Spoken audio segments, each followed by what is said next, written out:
What's up, y'all? My name is DJ Lexcstasy, and I'm here at Woodsy Bar and Restaurant in Brooklyn, New York, with the one and only and fabulous DJ Djing. What's up, DJ Djing? Hi, Lexi. Hey! I'm so excited to be here. This is my first time really hanging out in Brooklyn, so I can't wait for the party to start. You excited? I'm excited for the party. Most definitely the vibes, the drumming was just my thing. All my friends who know my vibe and know me, they know about me and drums, and that's who I am. Okay, so we're here at your event. It's called Bang the Damn Drums. Bang the damn drums!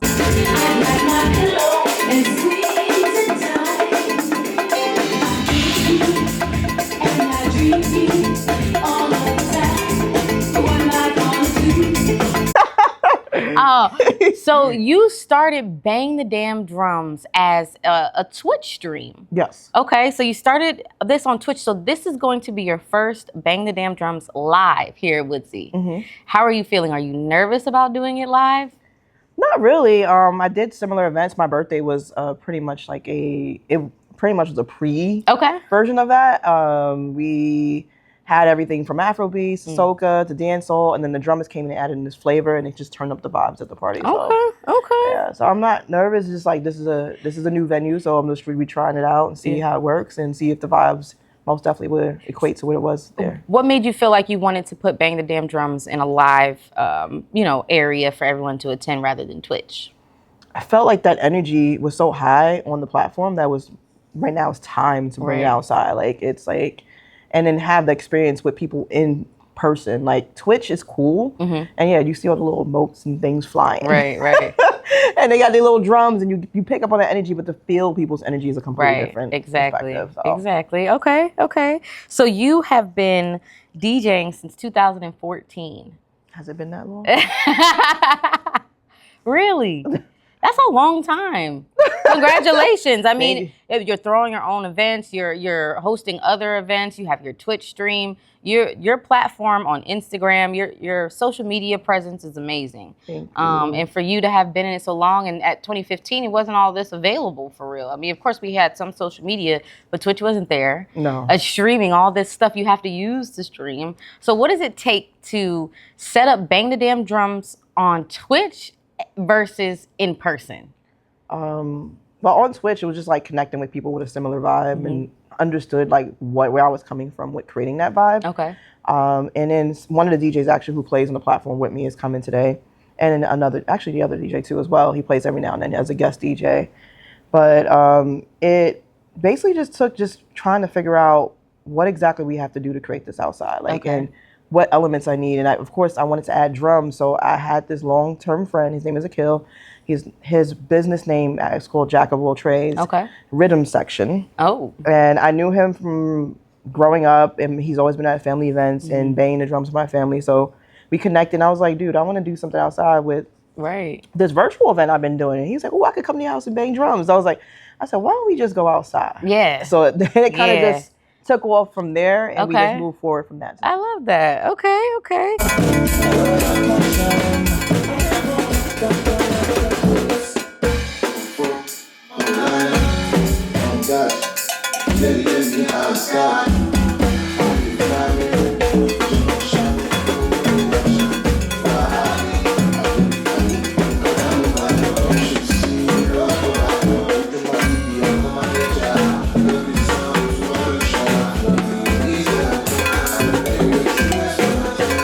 So you're an educator by day, and you have so much going on with DJing.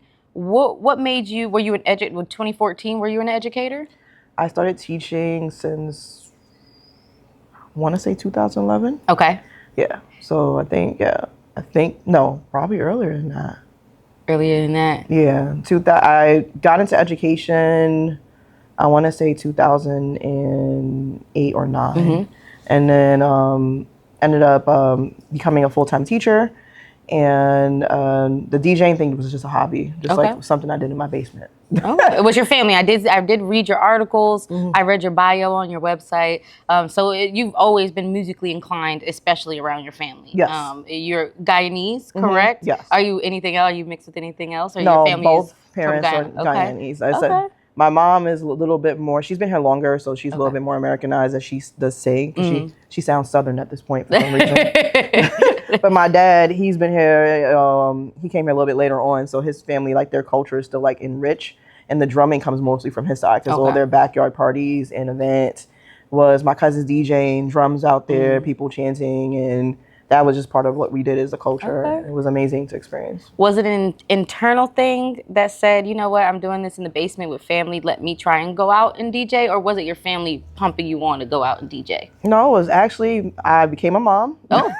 My daughter's now 12. Oh, okay. And I was like, well, we can't go out and party like we used to. What are we going to do about this? And then I'm like, at that time, yeah, you can get a mix CD and all that. But if it ain't the vibes you're looking for, like, it ain't. So I was like, I'm just going to play. I started playing on my computer, just like mixing. And then I was like, all right, well, one of my friends was like, just get a controller. Right. So then we just ventured in the basement with our Coronas and whatever. And my kid was dancing in her Pampers. Wow.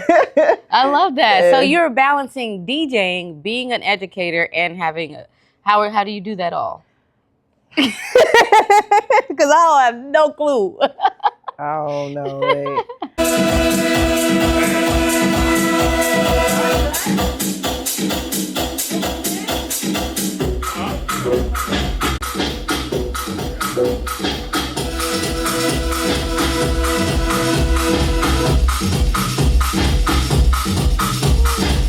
Some days I'll be wondering, like, I think what was this week, Tuesday, when I crashed. Like, you have your days, you just gotta remember to just take time for yourself. Absolutely. But as far as, like, of course, being a mom is my priority, so always make sure my kid is good. And I have a balance. Her dad, I have split custody, so it does work out now that I kind of like invest a little bit more into the things I like to do when she's not with me. Right. And then when she is with me, she's actually down for everything. So is she picking up some of your DJ skills? She actually used to DJ on Twitch. Oh! But she said she retired. Oh, she's a retired DJ. Okay. She made enough money. She made enough fans and money. I get it. I get it, girl. Move on to bigger things for you. I see it in your future. She actually got shy. She realized as my platform started to grow on Twitch. And it went from being 4 people on the channel to thousands. 60. Well, now I have thousands of followers, but at the time during the pandemic, it ended up being like hundreds of people in there. So her last performance on Twitch was like maybe 150 people to 200 watching. Okay. And she had a whole breakdown. And she's like, I'm retiring. She might come back to it, right? I think so. Okay. Dancing is in her heart. She loves dancing. Okay. So. Yeah. And that's kind of why I got into DJing now. I'm like, I love dancing. I love music. I like to sing. I'm like, what can I do? I can mix all that together. I'm like, duh, be a DJ. Yeah. And there's a lot of DJs on Twitch who's like that. Yeah. They actually professional dancers. There's 2 or 3 that I know. Okay.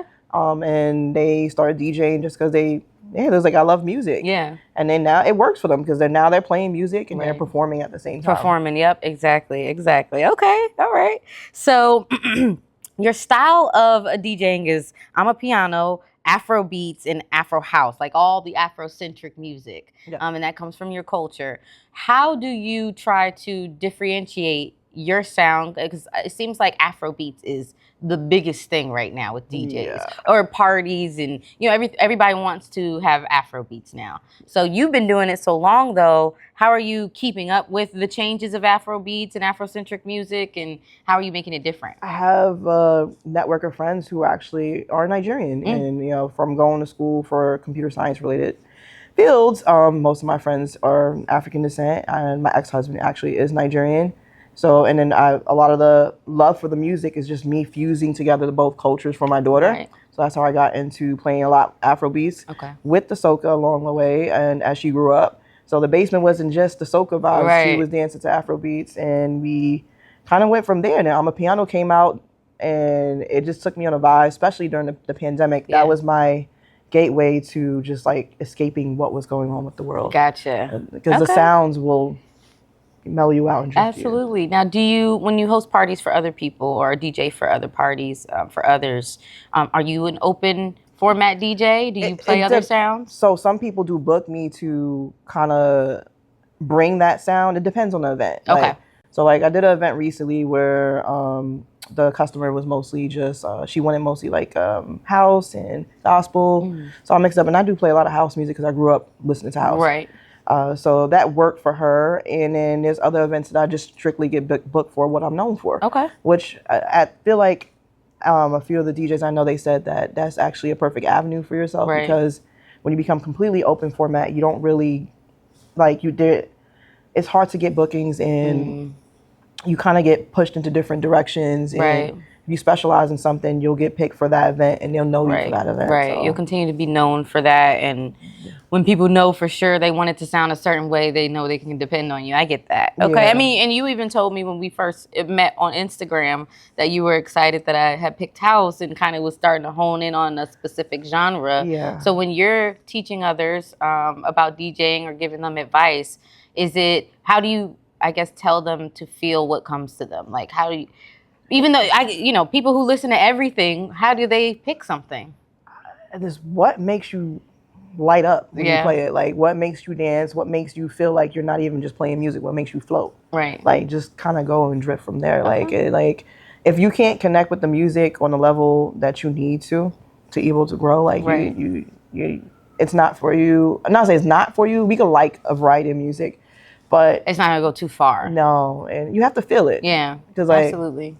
Because there's certain genres I play, and I know certain songs, but it doesn't connect with me the same way that other things do. And I like sounds, so like it's all about the instruments. Okay.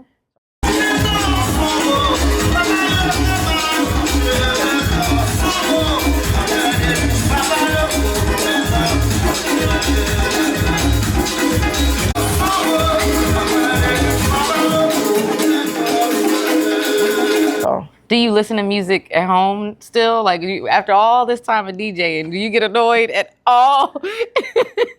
I do listen to music at home. That's like, my house is always, I just moved recently, so I'm still trying to get my sound set up correct. But normally in my other apartment, I used to have music on 24/7. I actually used to have Twitch on 24/7. That's a passion. That's a real passion. Yeah, and I would connect my DJ set and the sounds, vibes be going through. Like, everyone who walked in my house knew it was like honestly, my old apartment was like a club. Okay. So, dang, I should have bet you did. It was like the pandemic was lit for me. Okay. Okay. See, I was having a good time in the pandemic. I wasn't supposed to be outside, but I was outside. No, I had the lights going. I had the speakers up. I love had that. my DJ set. I had bar tables. But that just pushed you even better on Twitch. I mean, that was the perfect time to be on Twitch too. So that was great that you caught in there. Now, I've personally only ever seen Serato be used. You don't use Serato? No. Oh. You don't use Serato? I know. I've been getting beat up for years. Like, they're like, the old school DJs be like, what is that? You need to make sure that you switch over and use this eventually. Like, I don't know. That's not professional. And I'm just like, how is it not professional? No, I'm sure it's beast. I'm excited. I'm going to have to definitely get this on film because out of all these interviews, everyone I've worked with has used Serato. You use DJ Pro or Virtual DJ? Just DJ Pro. Just right DJ now. Pro right now. Okay, so what did you like about? Have you ever tried Serato? I did. Okay. I was forced to use it. So I want to say one of my first gigs outside, but like one of my first gigs like outside related to like a Twitch event. Mm-hmm. Something was going on with the controller and not working with DJ Pro. And at the time, honestly, I didn't even realize like I had to set up like all the drivers a certain way. Right. Like it was something new to me. But using, especially I don't remember what type of controller it was, but it just threw me off. Mm-hmm.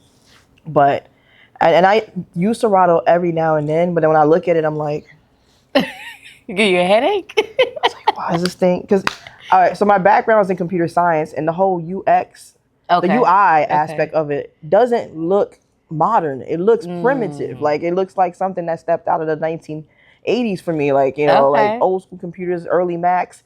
And like this is the software that they used to use back then. Like so that's just I'm not trying to get on everybody who uses Serato. I'm sorry. Like that's just me coming from the tech background. I don't like the way it looks. Well, I'm gonna have to see this DJ Pro. I mean, who knows? I might like it better too. Yeah, I have a few friends that jumped on it when they came to my house. They was like, "Oh, this is easy to use. And like you can navigate. This is here. Like it's and it actually has a lot of the same features as Serato, but it streamlines visually where things should be and how it looks. And they have crates. You could, of course, tie it into all the streaming platforms. Like, what do they use now? Titles. Right. SoundCloud. Yeah. Everything like that. Okay. So all of that works. And then they have, what else they got going on there? And they have some other cool features, like especially for house music. Like there's like pads you can open up and do like crazy effects with. Okay. And other That's dope. stuff. That's dope. That's dope. I can't wait to see it and try it. Everyone, I can't wait to see it. So you use it. Okay, so you're using DJ Pro. I see that. So you have your crates on the side, like playlists on the side, just like Serato. Okay. Either way, they'll play here.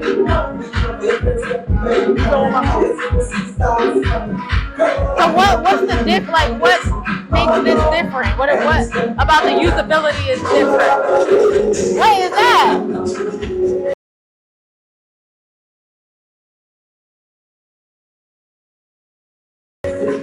Shut up! When you play house, it's out there. Yeah! Oh, it has a lot more effects on it. So you are a part of a DJ team called the Haitian All Starz team. Mm-hmm. So tell me about that. How did you join it? Who's in charge? And what kind of sound does the team bring? They do a combination of things. So they, I mean, most people see the name and they just think, oh, it's mostly compa. And that's not 100% true. Everybody plays a variety of music. Everyone brings their own style, their own flavor. And it's not only about the music. Some people actually, we have someone on the team that does physical fitness. Like, what is it called? A trainer? Yeah, he's a personal trainer, but then he also does some type of stretching out. Physical therapist or something? Yeah, and like, he's on the team. He does events. He does actually compa dance nights.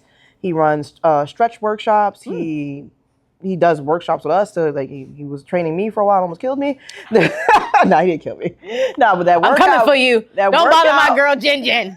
That workout was serious though. Okay. And it was beneficial. Like I felt the difference, and I can still see the difference even though I did it for a couple of weeks with him, on how the tone and how my body changed from just those couple of workouts I did with him. So the All-Star teams, y'all all have a separate background outside of music, so you can kind of bring that all together as well and curate things together, or just have that working relationship and be able to depend on each other. So what made you say, yeah, this is a team that I can be a part of?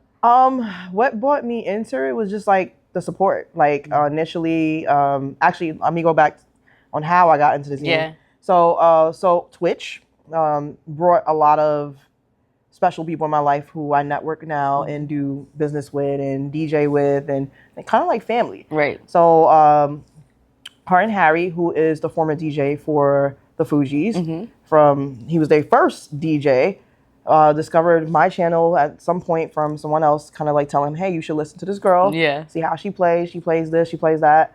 And he connected me with DJ JC, who's the leader of and see if they're partners. And for the team, they run it together. And DJ JC was like, all right, I'll check her out. And then he was like, well, do you have this type of controller? Do you know how to do this? Do that? I was like, he said, we want to do a jam session. He said, you got space in your house? I said, yeah, I got a whole studio set up. So he came over, he switched out the controllers and was like, all right. So we ended up DJing for like, I don't know, I think he came over like 4 o'clock in the afternoon. And then we ended up DJing till 4 in the morning. But it was good. Like he was like, I would have been knocked out. He was like, I call him Obi-Wan Kenobi because he was like in there like, no, you're not using this. Take your headphones off. You don't understand to read this. The ways you're gonna do that. All right, now put your headphones on. You gonna listen to that. You gonna do that. All right, hit this. Make sure you drop this. I was like, okay, all right. So he helped me upgrade my skills. I love that. And like it was really on me. Like, all right, we'll practice with this set for a while. Use this controller. Do this. And then he's always trying to help me grow in that aspect. And that kind of like brought me into like, okay, let me join and do a couple events with them. And then we moved on to working together on other projects and family things, and and it just expanded, and they added me to the team. I love that. Shout out to the Haitian All Starz.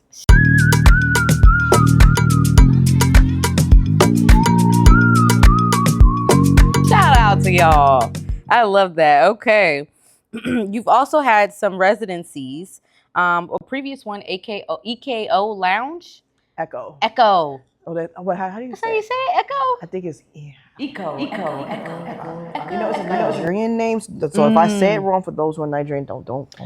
I wouldn't know either. So but they say Echo. Echo, or it's spelled EKO. Lounge. So how did you obtain that residency? And how long was it for? It was actually a funny story. So I met Diamond Natural, who is a influencer, a Guyanese influencer. Okay. She does comedy on Instagram, and her social media is like really huge. I met her at an event, and I think it was like a Guyanese festival, and my daughter went on stage and did something, performed, and I sent her a bunch of videos from like the content from that, and she was appreciative of that. And then we just started talking. We still talk to this day. And then so we were just randomly talking on one of her posts about her birthday. And I was like, oh, maybe I should DJ it for you. And it happened to be at that venue. But she already had a DJ in mind. Okay. But the owner saw my name there. So she reached out to me and was like, well, I see you speak to Diamond. Do you play these? And she said, when I looked at your profile, you play Afro beats and Afro house on the piano. She said, I've been looking for that vibe to be added at the restaurant. I'm like, all right, cool. I'll work with it. So I came in, did my thing, and she was like, oh no, you're not going anywhere. They trapped you. You're not going anywhere. You stuck with it. I'm like, dang. Yeah. So I was there for a while. And they had some transitions and changes. They actually opened up a second restaurant. Okay. So hopefully I should be placed there. That one is opening. It's called, and I love it because it's all about women empowerment. It's called Sexy Queen Restaurant, which is a fusion of Jamaican and Nigerian food. So I should look out for me to bring the vibes there.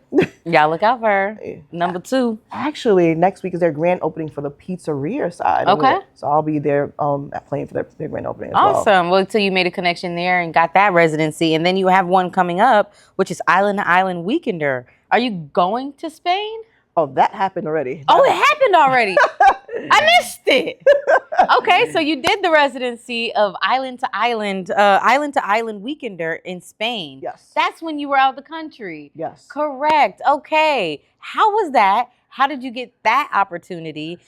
I'll bring it back to Twitch again. Oh, see, this I've had DJs on here that do stream on Twitch, but your presence on Twitch is a whole lot different. Now, you also started a while ago. Yeah. So I love that you can give this information about, because that's where our world is going. And yeah, exactly. With Twitch, I did a lot of advocacy for like women and other things, so I got noticed a lot faster. So people kind of just stayed in connection with me for like that, for like just female DJs. Like I used to run a raid called Rising Queens. Okay. So that kind of got me where people on people's radars, and people connect with me for that reason. Okay. And that's how you got the Island to Island. So the Island to Island was just like, to backtrack to that. So one of the first DJs I watched on Twitch, his name is Mr. Stretch. He's based in, let me get this right, Manchester.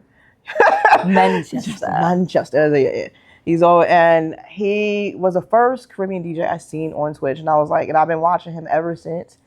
And he used to watch my channel, and I didn't know. Somebody told me on the low that he was watching my house shows. I was like, what? And then he rated me one day, and I got all excited and fan and kind of like stuttered all across my words. And I was just like, oh my God, it's Stretch. What's happening? Like. That's how I'm going to feel when you get on mine. And then he contacted me. We met. He came to Brooklyn, performed, did an event. And then he contacted me like late last year and was like, hey, I'm doing Island to Island Weekender, which it used to be a raid on Twitch. And I want you to come through. I was like, me? I was like, what happened? Me? I was like, wait. Shout out to Stretch. Yeah. I was like, okay. And it was a vibe. Like it was 3 days, 4 nights. I don't remember. But it was a long week. Yeah.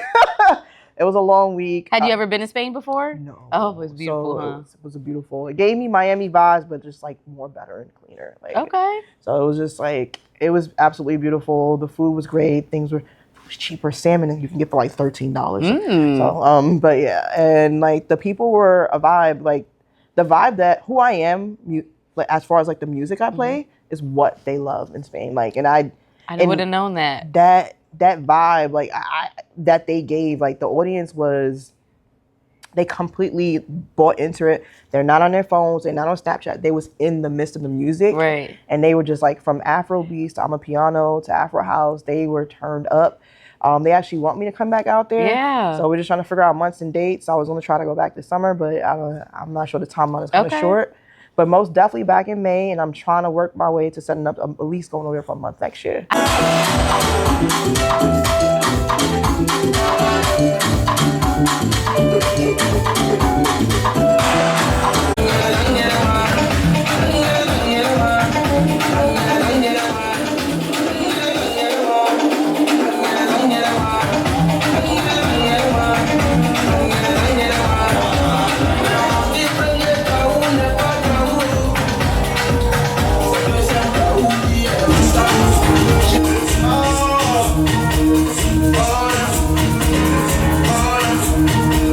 come through. It was complete vibe. The people were so sweet. Okay. The drinks were good.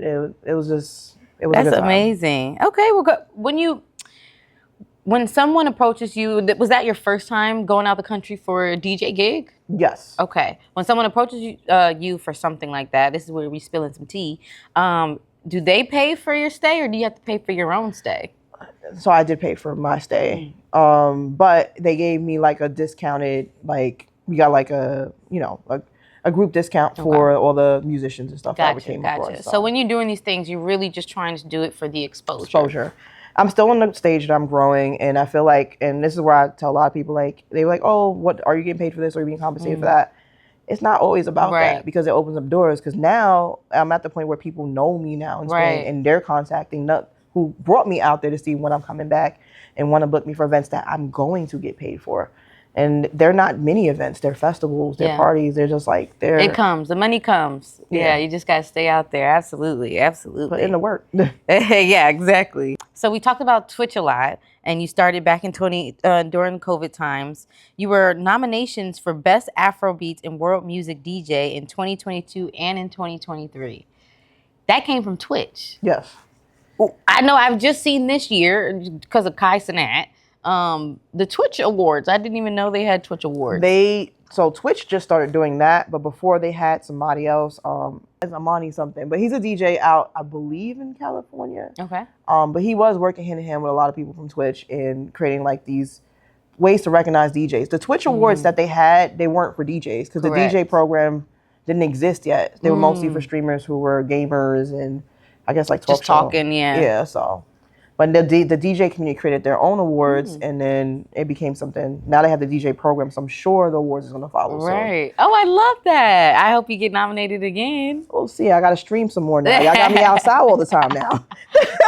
We got to clone you. That's all. We just got to clone you. We need you inside and outside. Okay. So one thing I want to talk about and make this another teaching moment is I read in your article that you're working with legal and financial teams to just make your whole brand a lot more legitimate in everything that you're doing. So how does that work? Are these, like when you're contacting these people for legal reasons, is it for like the Twitch aspect, or, what are you getting them to write up contracts? Well, I'm looking to kind of like just get like my brand like completely as a business. So, okay. So House of JEnergy, I want to be like a full-fledged LLC. Okay. Grow that into, doing events like this and eventually festivals.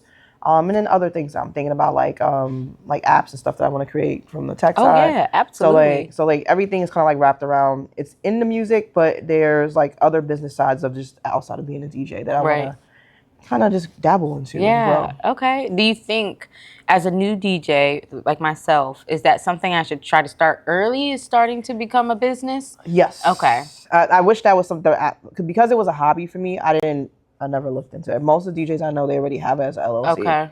I have an LLC in my educational programs, but not in the music. So I was trying to figure that out and what that looks like and what type of name I wanted to create. Right. And then JEnergy came from one of the Twitch viewers giving me that name. House of JEnergy, I love it. Yeah. Oh. With the drum on your logo, I gotta put the logo right here. So yeah. House of JEnergy. Okay. And speaking of House of JEnergy, I love that because you do the Saturday morning house. Yes. Today's Saturday. I wasn't able to get on because I was preparing for this. Of course. But I've seen your sets. The backgrounds are amazing. Do you have a green screen behind you? Okay. And what about you adding other DJs to the stream? They're streaming from home themselves, or are they in your space as well? Oh, no, they stream from their own home. So we do what's called a raid train, and I'm new to Twitch, so I'm like learning all this. So you can send your audience and viewers directly to someone else's channel, and they kind of pick up the same vibe and pace. Right. So we've been doing that for a while, and that's honestly how I got started with connecting and networking, meeting a lot of people on Twitch. Okay. And all of this seems like a lot of finances to be put into.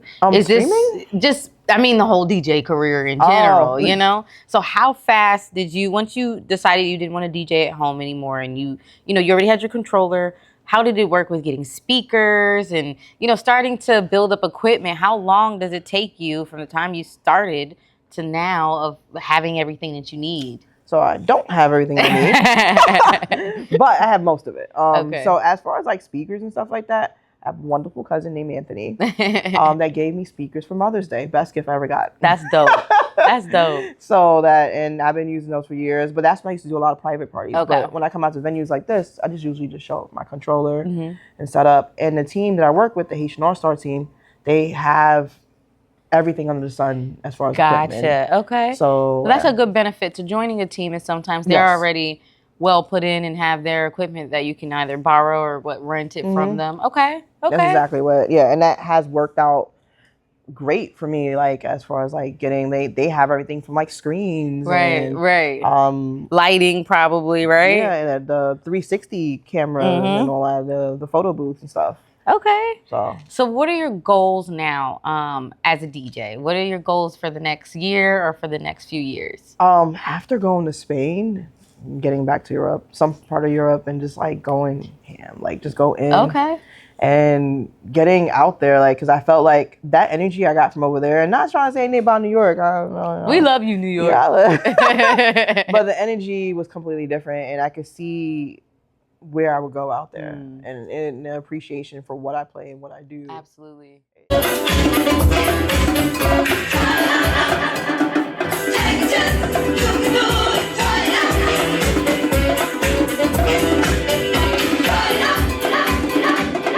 What is your best advice to new upcoming DJs? Practice. Find the time to practice and kind of just take ownership over it. I feel like for me, like I just did it when I felt like it because it was a hobby and like whenever I had time. And if I would have put the time into practice, like when I initially started, I would have been at the point that I am at now. Sooner. Okay. Yeah, so understood. And just trying to figure out balance because I feel like, as a new DJ, you still gotta eat. So you gotta have a day job, right? Right. So like, and figure out what type of career path will, if you're really serious about being a DJ, like what type of career path will allow you to continue to grow and develop that while you're working, networking. Yeah.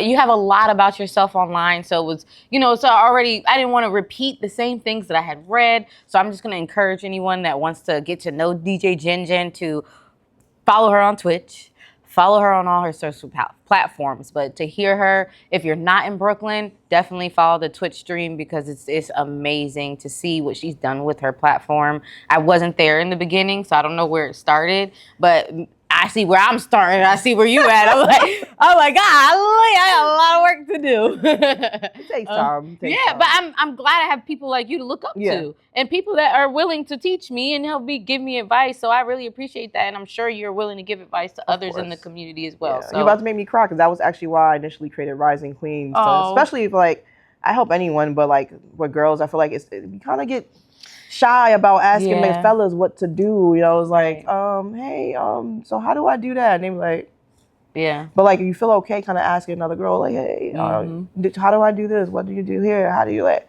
I feel like I didn't have that. And I honestly, I didn't know there were so many different women in the industry. I had no idea. I got on Twitch. I'm like, who are all these people? Now I have a sisterhood of women that I speak to who all are DJs, and we talk about our struggles and what we do and how to get out there. We share information. And then I have all these men who support me on top of it. So it's just like building that larger community is important. Yeah. So you can follow me on IG at DJ_Jen. Also on TikTok. I'm also available on my website, which is djjinjin.com, which Lexi mentioned a minute ago. There's a lovely merch store that has merch in there, particularly for women and men, of course. But the women, it says like, dope female DJ or something like that. That sort kind of, put ourselves out there and create some stuff for us. And on top of that, not only on the DJ side, I want to actually shout out my other company, which is artistickidsworkshop.com, artistickidsworkshop.com, excuse me. And that is a program designed for kids to learn all the skills that I mentioned, from developing websites to graphic design to just learning basic entrepreneur skills. Okay. So is that based here? Is all online, or is it's an online program? Perfect. So anyone around the world can get that information. Perfect. Okay. All right, DJ Jinjin, thank you so much Thank you for doing this interview. The party hasn't started yet. It starts at 9 o'clock? Yep. All right. Let me go cool off a little bit and get ready to sweat even more and see these drums and see you go. I'm so excited. I'm super excited. Shout out to Spin and Spill TV. We out.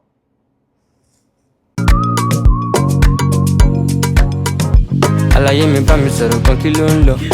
Bọ́ máa rí àwòrán mi lọ ń sọ. Wọ́n ní mo give them pressure. Ó jẹ́ má lọ sùn ṣiṣẹ́ lọ, ọmọ ìyá pa owó lọ. Nobody go dey when sapa don too much. Ẹni tó bá bá aṣọ òun ṣá ló